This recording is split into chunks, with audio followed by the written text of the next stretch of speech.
Hey, it's Ricardo and welcome back to Elite Dangerous Beyond, and with the new issue has come many features. Check out this new menu screen showing your current ship in all its glory. Clicking on social reveals its friends. What friends have you got online? What systems are they in? What groups do you belong to? Who have you blocked and you may want to unblock? Who have you reported? And you can all search on these via filters. Now you can see I've got a couple of people who I know in game. Clicking on options as well, you can see it's all been redesigned as we've seen in the live stream. You've got the option to clear your save and start again. Won't be doing that with 500 million in the bank. You can also reveal the credits section to all the people at Frontier Development who have made Elite Dangerous and this journey Elite Dangerous has been on possible. Which is a good little nod to all the people who go on behind the scenes. Back into options again. Of course, you can then view your network settings and port settings as well with audio.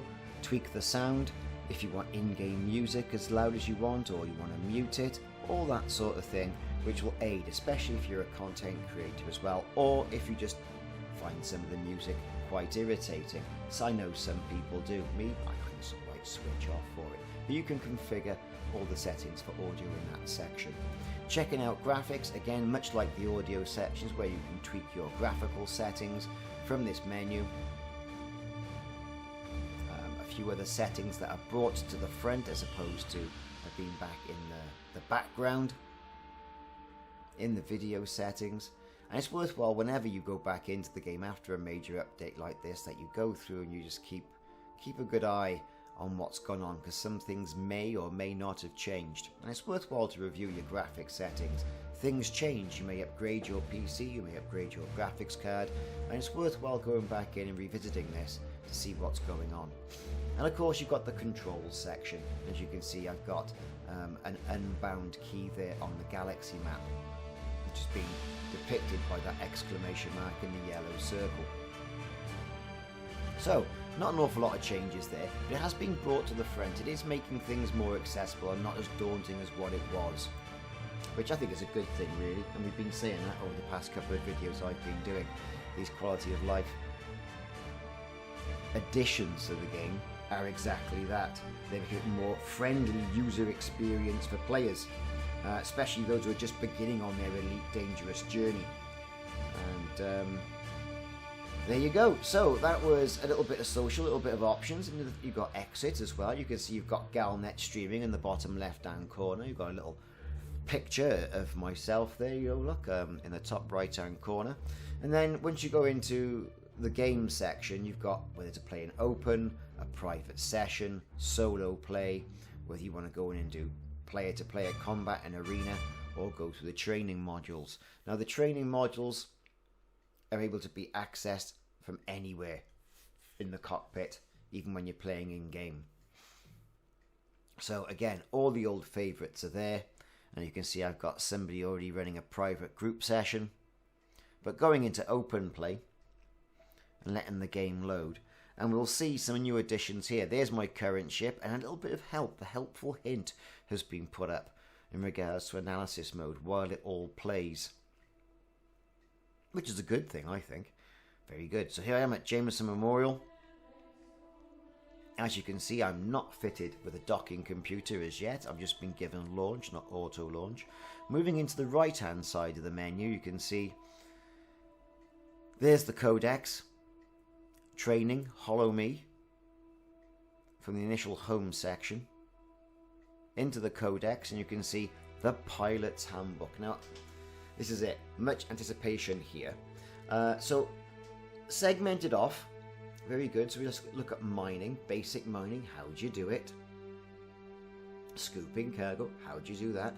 And I think it would have been good if you could have seen some in-game video here by Frontier to embellish the information they've put on there. It's pretty good, and you know, it does give you the information directly from the horse's mouth, and again, that is a good thing. And you haven't got to go out of the game and look through third-party websites.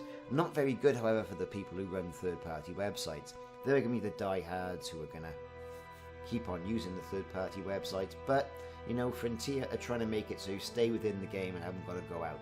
And I think these additions are really good, because for new players especially, they know where everything is. It's going to be in the game. And I think as the player handbook evolves over time and more content becomes more prevalent within the handbook, and hopefully it evolves all the time as well, it's not just stuck up there, it'll evolve as new functionality comes in, then this is going to be a good feature, a really good feature. Okay, so we've got all that. Let's exit that. Brill. So over on the left hand side of the panel, you can see that the navigation tab has had a little bit of work. We can see all the different icons that have been put in, and selecting a certain planet as well will give you certain options along the bottom of the screen. Lock, enter system map, look at exploration in the player's handbook, bookmark that particular section. One thing I will say about this interface, the interface underwent a huge overhaul last year, is, now it's the navigation tabs time, it's making it very busy, but I do like the new icons embellished with a little bit of colour to say, for example, you know, the planet with red, I can land on that, fantastic. Looking into the galaxy map now, and you can see it's got a little bit busier. Not too much, not too many differences there though, but when you have a good look at it, you can see that you can pick up the new player zone as well. There are different options around what you can see from that particular map, whether you can get the prices, what's going on in that particular system, and all good things like that. As you can see, there's the new player section with Droomy and from Elite Journey within this Federation controlled space. Now this beginner zone is a collection of systems that can only really be accessed by new pilots who are yet to learn their first combat trade or exploration rank within Elite Dangerous. There's going to be simpler missions that the lowest level Sidewinder should be able to complete, and there's a reduced rebuy rate at least until the first rank is gained, and then you're then presented with a graduation mission, as we mentioned in our patch notes video that we put out yesterday. So all that is pretty good. As you can see, we're clicking on some of those sections. You can buy some trade data there as well. All that's great. Good additions here to this. I quite like it. You know, it just seems not an awful lot of changes, but it seems to be more refined and more flow. You've got a nice icon for the galaxy map, system map icons there as well. Even that looks to be somewhat a little bit more polished. Whether it is or not, it might just be my eyes, my old age, my eyes. But I don't know, I just think it seems to flow better. And for me, that's great. It's all about the flow. So here we go. Into the station services. Now it's a server error. We're trying to restock. Don't know what all that's about. Could just be congestion on the servers just after an update. Every man and his dog is out there trying to have a look. But going into the commodities market, you can see it's segmented by buy and sell, what the galactic average is, things like that. And as you go up and down the list of commodities that are listed within the commodities map, or commodities market, what you're going to see is how much it is. You know, you can search for markets, you can click on suggested markets as well, and all that information is then surfaced and presented to you on the right hand side of the screen, which I think is a great long time coming. Now we've all talked about, you know, the cockpit being revamped in Beyond Chapter 4. The navigation panel has had some alterations as well, you know, what like this. But this section here, I think, is perhaps the best improvement they've put on, or at least it's up there in the top 5 of the improvements. And you can see supply, demand, where you can sell. And I think for the seasoned player, it's going to take you about 2 or 3 minutes to get your head around this. But after that, it's going to come like second nature, and I think you'll forget how it was back in the day. And you can see that, you know, rare commodities as well have got their own little icon, like the waters of Shinrata, and any commodities that you need for certain missions are also going to be flagged and highlighted in red.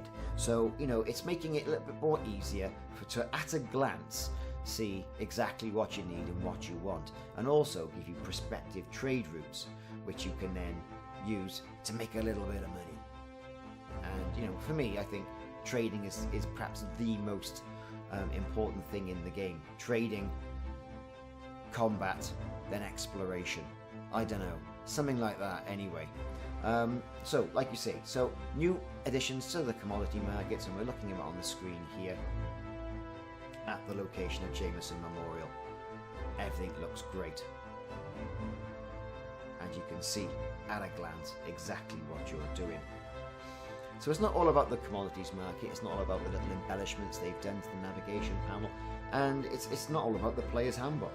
As good as they are, we are given 2 additional new modules. Again, I'm still getting that server error. We'll see if that passes as well. If we have a look at some of the other sections, the passenger section as well, and some of the missions, then you can see that, you know, there's not an awful lot of changes here. A little bit of change to the color coding on the top right hand side, which shows the economy state, the security state, the system security state as well. You're still presented with Galnet in the middle, but let's go down into outfitting. Now, this ship has been with me for quite some time, and it's my old ship. All new ships are going to be fitted with Supercruise assist and docking computers, right? Okay. This one though, I should be presented with an empty slot for a docking computer. Okay, so into the categories section. Let's have a little look around what we got here. So straight off the bat I can see flight assists right there, so we're going to click on that now. That used to be only a docking computer, and now you've got the standard docking computer for just under 4,000. You've got the advanced docking computer for about 11,800, so around about 12,000. That's going to that one particular slot, but also you'll notice that the Supercruise assist is not built in as standard to your ship. To your ship that you've normally got. If you buy a new ship, it'll be one of the options.